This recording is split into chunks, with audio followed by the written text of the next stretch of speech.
news tonight, the Prime Minister and Foreign Minister of Malta make a tour of Zaatari camp and hail Jordan's humanitarian assistance to Syrian refugees, pledging increased UN support in coming months.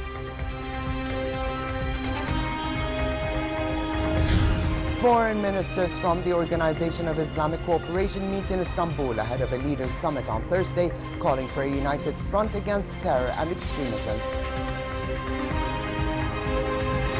And Italy's foreign minister meets Libya's UN-backed unity government in Tripoli, pledging broad international support as a new administration tries to consolidate its presence.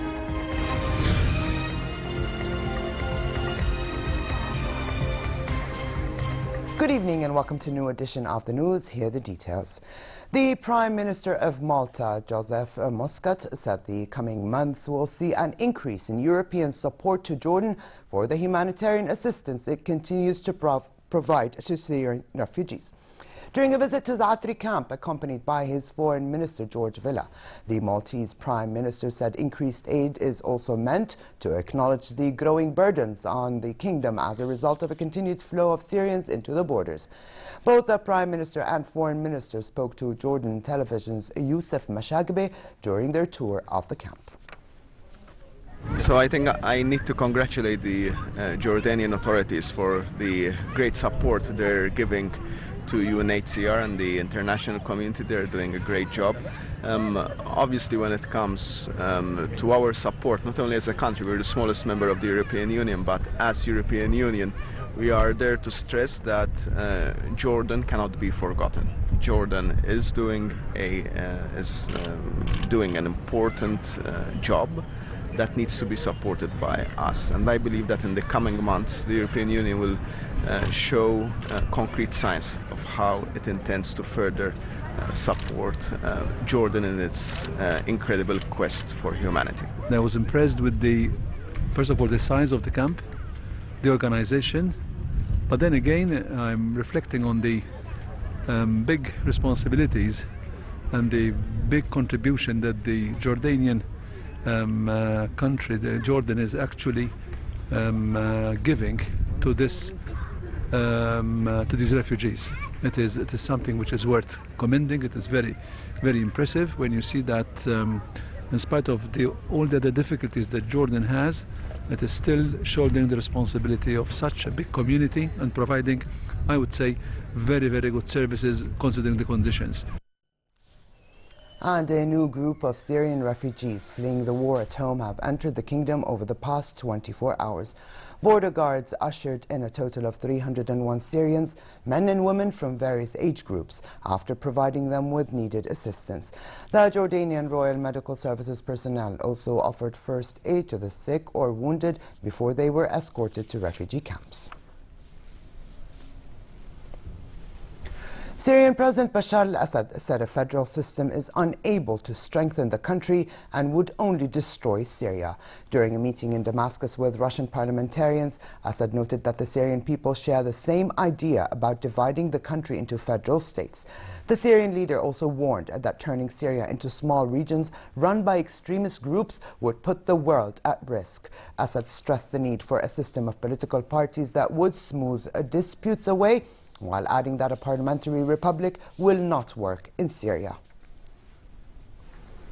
Meanwhile, members of the main Syrian opposition bloc, known as the Higher Negotiation Committee, HNC, arrived in Geneva for another round of United Nations-backed peace talks due to start tomorrow.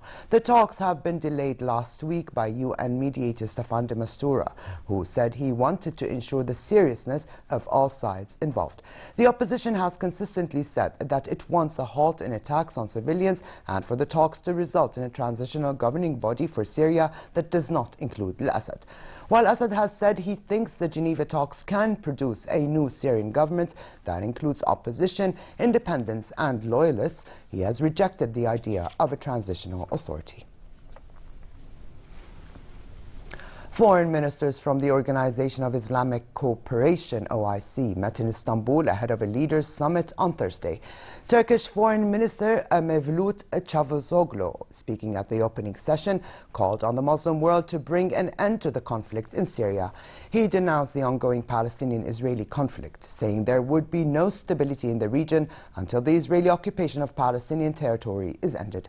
Foreign Minister Nasser Jude took part in the meeting, saying terror and extremism remain the key threats facing the region, which requires a united, holistic strategy that addresses the military, security and ideological challenges, adding that Jordan has and continues to be in the forefront of efforts to confront all forms of extremism. The OIC summit on Thursday and Friday will be attended by some 30 heads of state under the slogan Unity and Solidarity for Justice and Peace.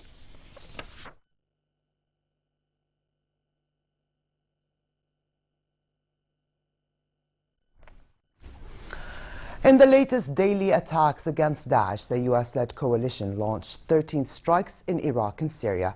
A U.S. military statement released today said 9 strikes hit near 4 Iraqi cities: Heat, Mosul, Qayara and Sinjar, destroying 21 of the group's fighting positions and 3 tactical units, among other targets. In Syria, 4 strikes near Manbij and Ma'arra hit 4 Daesh tactical units, 4 fighting positions, and improvised explosive device and other targets. And according to a statement by U.S. Deputy Defense Secretary Robert Work late this afternoon, the U.S. military dropped cyber bombs on Daesh for the first time as part of stepped-up coordinated efforts to put increasing pressure on the group. Speaking to reporters on a military plane en route to a Colorado airbase, Work said U.S. and coalition forces are putting pressure on Daesh from all directions, using every possible military capability, including cyber attacks. A bomb in the southern Lebanese city of Sidon killed a Palestinian Fatah movement official. Fathi Zaidan was responsible for the Palestinian camp of Al-Miyawmiya in Sidon.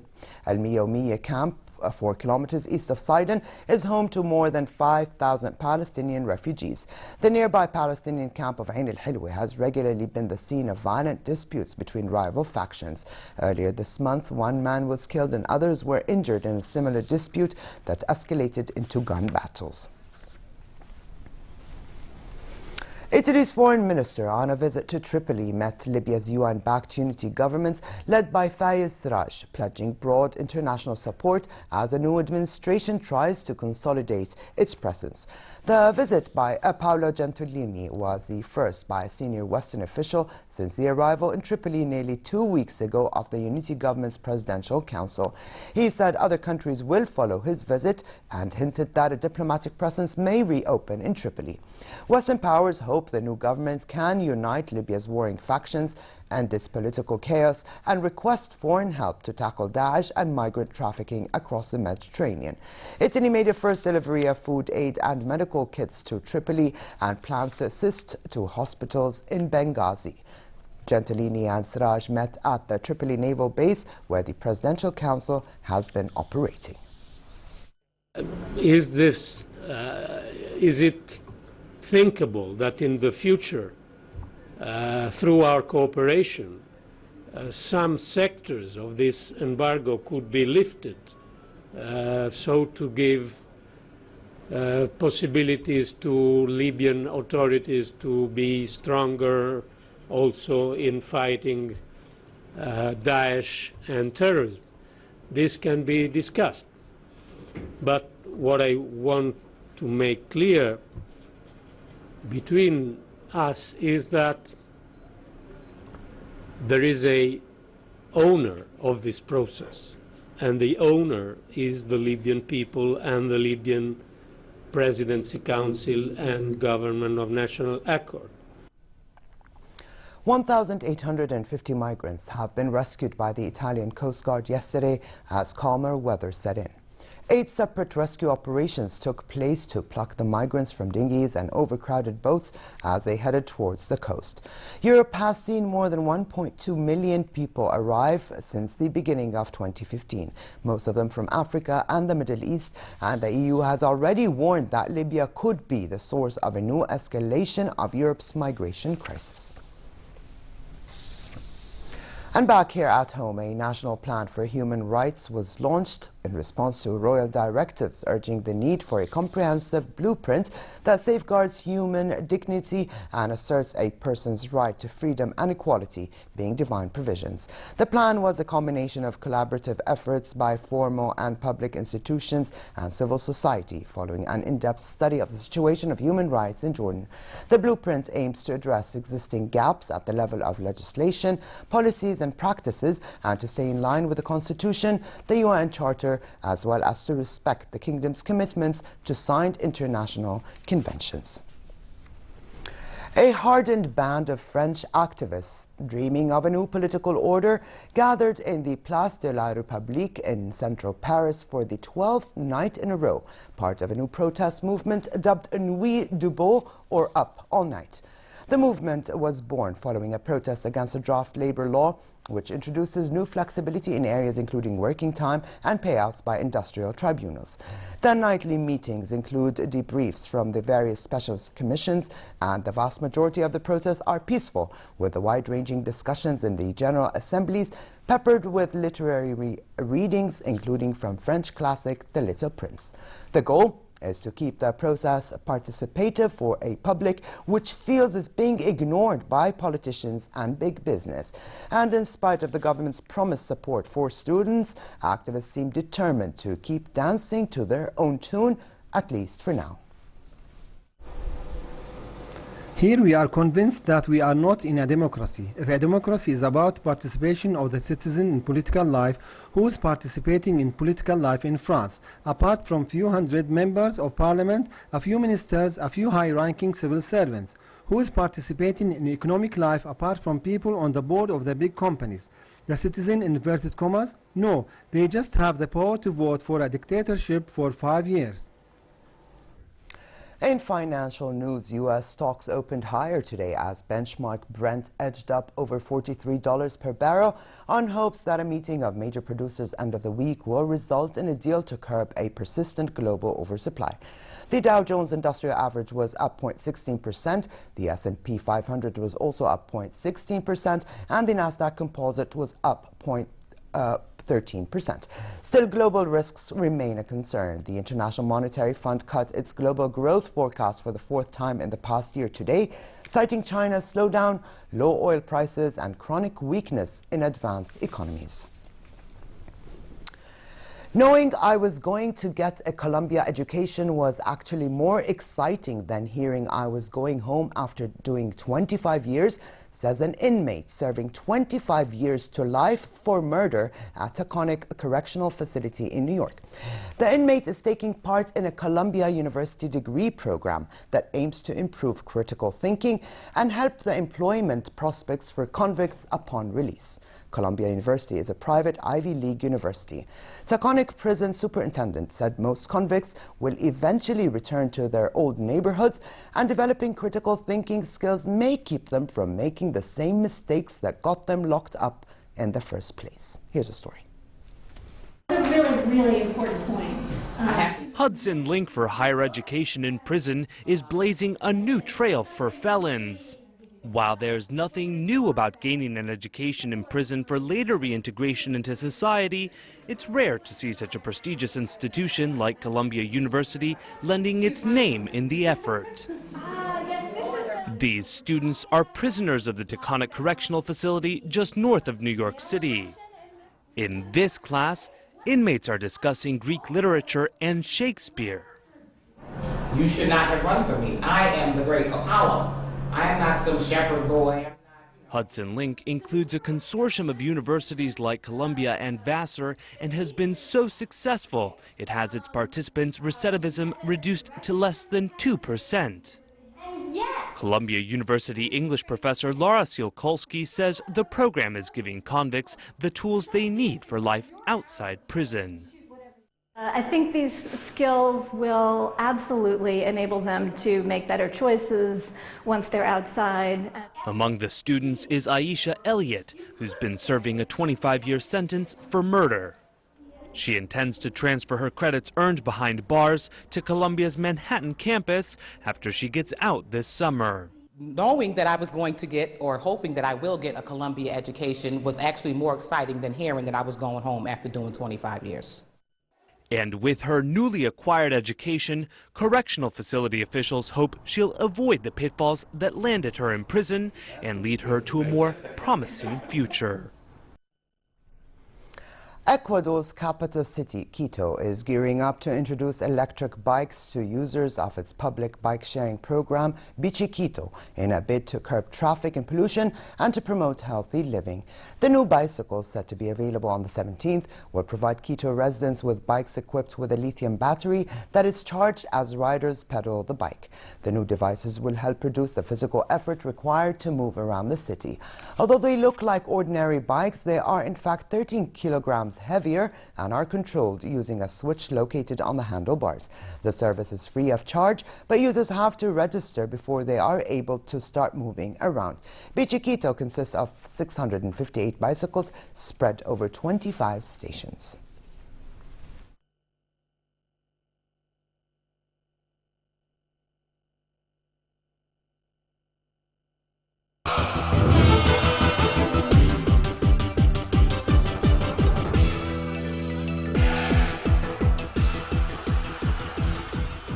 Reigning champion of the Marathon des Sables, Rashid El Morabiti, extended his lead overall by finishing ahead of the field in today's third stage of the race. El Morabiti finished 21 seconds ahead of his rival Abdelkader Muaziz, with fellow Moroccan Aziz Al Aqad finishing in third to close in on Jose Manuel Martinez, who finished fourth but remains third overall. Morabiti's lead over Muaziz remains narrow, with only a minute and 22 seconds overall between the two.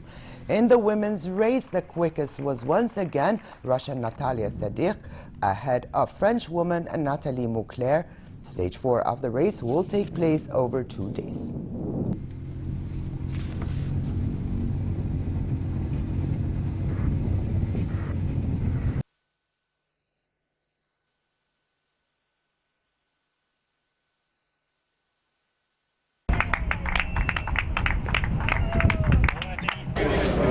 LA Lakers legend Kobe Bryant is set to enter the court as a player for the final time as his side face the Utah Jazz tomorrow. Bryant has had a memorable two-decade career at the NBA with the Lakers, notching up more than 1,500 appearances for the team. Resale ticket prices have skyrocketed for the game, with the cheapest tickets available starting at $700 for seats furthest back. Yesterday, Bryant netted 13 points in his penultimate game when the Lakers visited Oklahoma City Thunder and lost 112-79.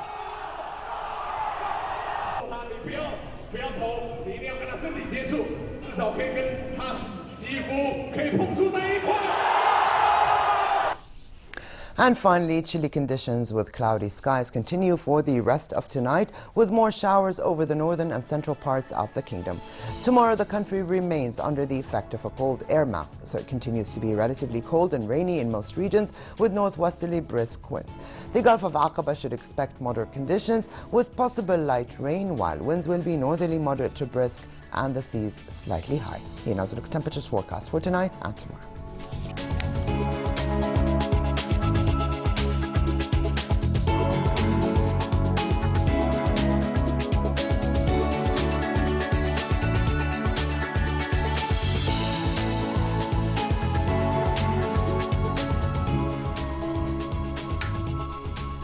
And to close, here's a reminder of the day's top stories.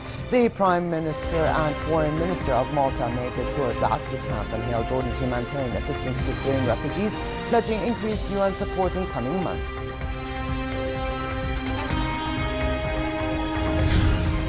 Foreign ministers from the Organization of Islamic Cooperation meet in Istanbul ahead of a leaders' summit on Thursday, calling for a united front against terror and extremism. And Italy's foreign minister meets Libya's UN-backed unity government in Tripoli, pledging broad international support as a new administration tries to consolidate its presence. And with this, we come to the end of this edition of the news. I'm Alia Tukan. Thank you for joining us and have a good night.